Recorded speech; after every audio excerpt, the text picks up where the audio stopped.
Bien-aimés dans le Seigneur, bonjour. Gloire soit rendue à Dieu, le Dieu Tout-Puissant, le Dieu Saint, qui est trop saint, le Dieu de Jésus-Christ, le Dieu du Saint-Esprit, le Dieu Créateur, le Dieu de tout temps, qui nous amène dans le chemin de la repentance. Et il nous fait grâce pour une exhortation, pour une méditation dans sa parole. Alors, c'est votre frère Bifalo Bifoulou qui vient auprès de vous pour cette question, notre question du jour du 23. Que le Seigneur nous aide à partager ça. Il est bon quand vous répondez, quand vous participez, quand vous donnez des éléments, quand vous écoutez, que les autres vous écoutent aussi dans toutes ces questions. En fait, ces questions, quand nous posons ça, la question du jour, c'est pour que les gens réfléchissent ça. Ce n'est pas quelque chose qui doit nous déranger, non. C'est une question de lire la Bible.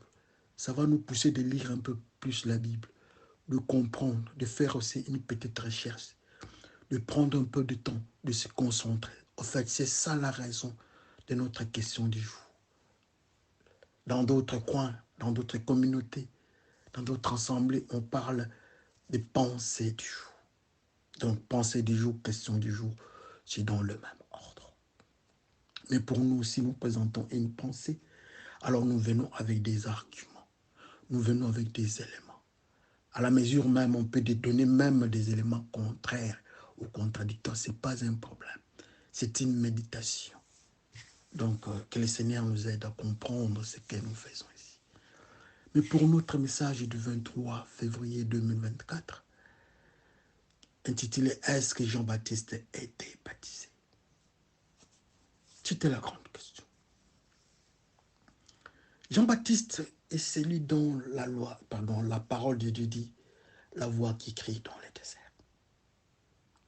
C'est le Seigneur Jésus-Christ qui confirme que c'est bien Jean-Baptiste. Mais quand Jean-Baptiste est venu, il est venu avec les baptêmes d'immersion, entrer dans les eaux. Alors, c'est ça même notre question. Est-ce que lui-même, il était baptisé? C'est ça la grande question. Mais alors, pour répondre à cette question, à répondre à cette pensée de méditation, nous devons d'abord bien comprendre notre question. À la mesure même, prendre ça mot à mot. Jean-Baptiste, par exemple, nous pouvons prendre baptisé. Qu'est-ce qui s'est passé avec les baptêmes? Les baptêmes d'immersion, c'est quoi? Qu'est-ce que ça signifie spirituellement? En fait, le baptême d'immersion n'est tout autre que la repentance, le chemin de la repentance. Quand il baptisait les gens, il a parlé, ils sont venus. Alors nous les soldats, alors nous les publicains, alors nous. Et il donnait des éléments. Vous les soldats, ne prenez pas l'argent plus. Vous les publicains, prenez ce qu'on vous envoie. Ainsi de suite. Donc pour dire que nous devons changer de comportement. Pour dire que nous devons changer la manière de vivre. Alors dans la Bible, on appelle ça repentance. La repentance, ce n'est pas aller derrière là-bas, commencer à dire j'ai tué quelqu'un, au coin avec quelqu'un. Ça, c'est pas la repentance. La repentance, c'est changer de voie. Vous étiez du côté gauche dans le monde du péché. Vous allez du côté droit, là où il y a les enfants de Dieu. C'est ça, c'est qu'on nous dit. Repentez-vous, laissez les vols. Soyez honnêtes. Repentez-vous, laissez les injures. Soyez propres dans la bouche. Repentez-vous, laissez l'adultère. Respectez les lits conjugales. Ainsi de suite. C'est ça la repentance. C'est le message que Jean-Baptiste est venu avec. Quittez le monde, quittez le milieu du monde, quittez les cultures du monde, quittez le comportement du monde, quittez le pouvoir du diable. C'est ça le message. Mais est-ce que lui-même, il était baptisé? C'est la grande question. Avec tous ces petits éléments que je viens de parler de la repentance, Est-ce que Jean-Baptiste, physiquement, il était baptisé? Ou bien quand nous lisons la Bible, nous disons non, Jean-Baptiste n'était pas baptisé lui-même. Mais pourquoi Jean-Baptiste, lui, il parle du baptême, mais lui-même n'est pas baptisé? Mais le Seigneur Jésus-Christ accepte d'être baptisé. Qu'est-ce qui se passe avec Jean-Baptiste? Jean-Baptiste, quand nous parlons de la repentance, Jean-Baptiste faisait quelque chose, habitait dans quelque chose, dans un phénomène, dans la crainte de Dieu, dans l'obéissance. Alors nous allons prendre d'abord l'élément spirituel des baptêmes et comprendre est-ce que Jean-Baptiste pouvait être baptisé encore oui ou non. Le système, ou bien le phénomène de prendre quelqu'un, le mettre sous les eaux et les récupérer, qu'il sorte de là, qu'est-ce que ça signifie en fait? C'est un principe tellement simple. Les eaux représentent le milieu où le diable prend contrôle, sous le contrôle du diable, la culture, le monde de péché, est représenté dans le livre d'Apocalypse par l'Éternel les eaux.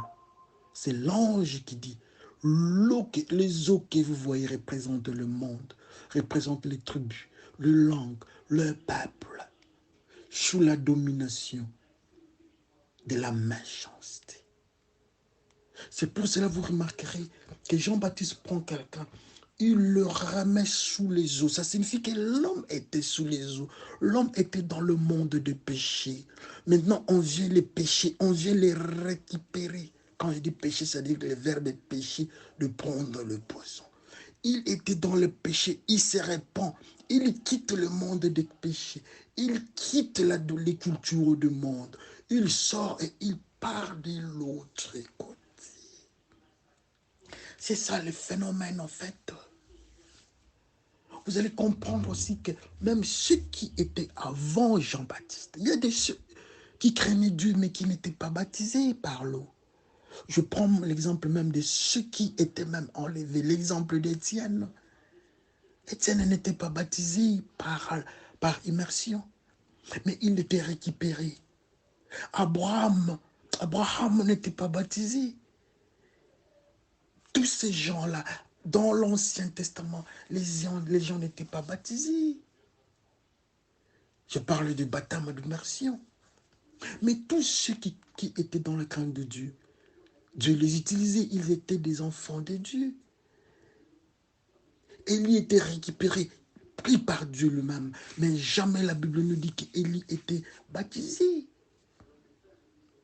Tout celui qui vit, la Bible même nous dit que les enfants, les petits-enfants, sont saints, ils sont purs. Mais ces enfants-là n'ont jamais été baptisés. Ils ne sont pas baptisés, mais comment est-ce qu'on les déclare purs? Comment est-ce qu'on les déclare saints? Donc pour dire que pour être dans le système, d'être baptisé, il faut être dans ce monde de péché, vous sortez. Mais Jean-Baptiste lui-même prêchait ce monde-là. Il prêchait la repentance. Et il mangeait le miel et les sauterelles qui représentent la nourriture pure. Alors, spirituellement parlant, comme Jean-Baptiste n'était pas dans cette zone, je m'excuse, il n'avait pas à se repentir. Il avait déjà fait le premier pas. Et le deuxième pas maintenant, la Bible nous dit que Jean-Baptiste était rempli du Saint-Esprit dès sa naissance. Oh, pour avoir le Saint-Esprit, il fallait d'abord être baptisé. Il dit, je vous baptise par ça, le baptême des eaux d'immersion. Mais celui qui vient après moi va vous baptiser du Saint-Esprit, du feu. Mais Jean-Baptiste lui-même n'a jamais été baptisé par immersion. Mais il était rempli du Saint-Esprit. Pour la simple raison qu'il était baptisé. Il était baptisé déjà dans son comportement. Il vivait dans la crainte de Dieu. Tous ceux qui vivent dans la crainte de Dieu, ils vivent dans le mystère du baptême, de repentance. Ils obéissent à Dieu. Jésus-Christ n'a jamais dit que pour être enfant de Dieu, mais pour être dans le royaume de Dieu, ou bien être dans sa famille, il n'avait pas dit qu'il fallait être baptisé. Mais il a dit qu'il faut écouter la parole de Dieu et obéir à cette parole-là. C'est ce que Jésus-Christ nous dit. C'est ce que Jean-Baptiste a fait. On lui a donné le travail. Il a fait ça. Et comme conséquence, il est rempli du Saint-Esprit. Et le jour qu'ils se sont vus avec Jésus-Christ, quand il était tous en état fœtal, il a la maman de Jean-Baptiste et il a Marie, la maman de Jésus-Christ. Quand ils étaient en contact, la maman de Jean-Baptiste, Marie-Madeleine, a remarqué que l'enfant a tourné, a beaucoup bougé dans son ventre. Est-ce que ce n'était pas le baptême du Saint-Esprit par Jésus-Christ qui les est? Mais la Bible nous dit qu'il était déjà baptisé. Donc c'est à nous de comprendre que le baptême du Saint-Esprit, même Jésus-Christ, vous allez me poser la question, mais Jésus-Christ, le maître des maîtres, il était baptisé. Oui, Jean-Baptiste a refusé. C'est à toi de me baptiser. Non, que ça soit ainsi. Que la parole s'accomplisse. Imaginez-vous que si Jésus-Christ n'était pas baptisé, alors combien d'entre nous pouvaient être baptisés, seraient baptisés? Jésus-Christ n'avait pas besoin du baptême. Ça, c'était seulement pour nous amener dans ces chemins-là de la repentance. Jésus était saint, et il était 3 fois saint. Et il était même rempli même du Saint-Esprit. Jésus-Christ était la parole de Dieu, la parole de la pureté.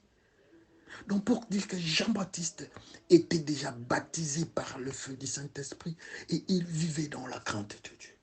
Alors nous autres maintenant, même si nous sommes baptisés dans les eaux par immersion, est-ce que nous vivons dans la crainte de Dieu? Est-ce que ces baptêmes symboliques, c'est ce qui va nous amener au paradis? Quand Jésus-Christ viendra, il viendra nous récupérer parce que nous sommes baptisés ou bien parce que nous obéissons à la parole de Dieu. Que chacun regarde la manière dont il a accepté Jésus-Christ, la manière dont il est baptisé. Le baptême, s'il faut comprendre, c'est la repentance. Quitter le monde, quitter l'adultère, fornication, tuerie, avortement, drogue. Bref, tout ce qui est impureté devant des dieux. Quitter le côté gauche, quitter le côté du bouc ou de la chèvre, mais aller du côté de la brebis et le côté droit, là où le Seigneur nous cherche, nous a préparé la place.